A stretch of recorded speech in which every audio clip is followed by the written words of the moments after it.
Welcome to the Kate Molland channel. My podcast is now in progress. Let's tune in. Can you give it the picture? Yeah. Okay, here. Okay. You wire yourself up. And I'll plug it over here. All right. Let me just do this.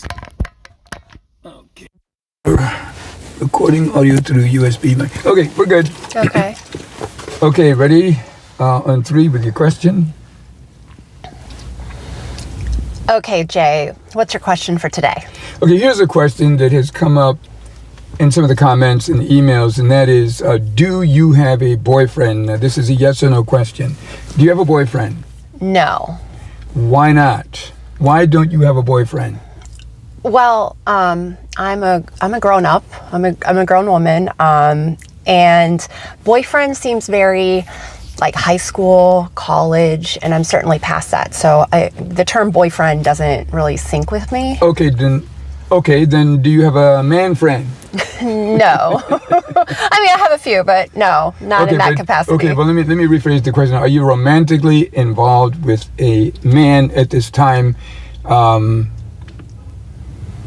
is that your preference? I am currently single. Okay. And I guess, looking for a fiance, if that's, what we want to talk about.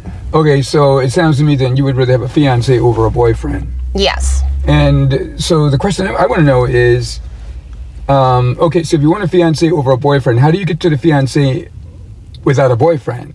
Do you just jump right to the fiance, or how does that work? No, that's a good question. So I really don't feel like I belong in our time with how dating and all that goes. Are you serious? I believe I belong in a bygone era of courtship and things like that, and it's really Edwardian, Victorian. The clothing is so beautiful, but yes, I don't believe I fit in with current society. Okay, so if you don't fit in, how can you adjust that? How would you be able to bring some of the morals and etiquette of that time into a modern relationship? That's a really good question, and I think that's what I'm trying to kind of figure out in modern society. How do you roll back the clock and find people who want to participate in society in the ways of a bygone era? Okay, well, all right, well, let's start off with the man. Right now, you are heterosexual. Correct. And you would like to get married, I assume? Yes, I would. Then you would like to have a fiance prior to marriage, I'm sure. That's the way it works, I think. Oh, okay. So now my question to you is, so how can a man approach you? If a man is interested in you, how would you like a man to approach you? Because you're not going to go online dating. You made some comments about that before. Yes. And you found it rather time consuming, et cetera, and so forth.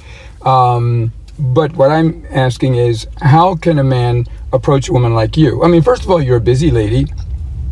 So if someone were to see you, say, shopping at Whole Foods or Gelson's or Trader Joe's or something like that, how could they approach you? Would you rather just not be bothered?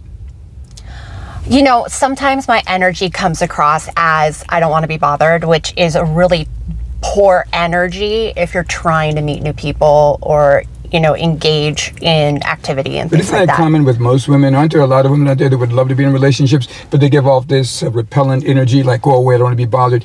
So do you think that's more reflexive than honest? Or would you say that it is more honest than reflexive, or a combination of both?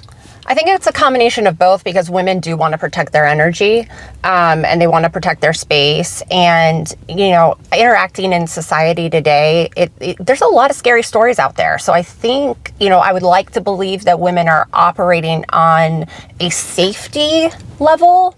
But the problem is that you're building up a wall that then nobody can penetrate.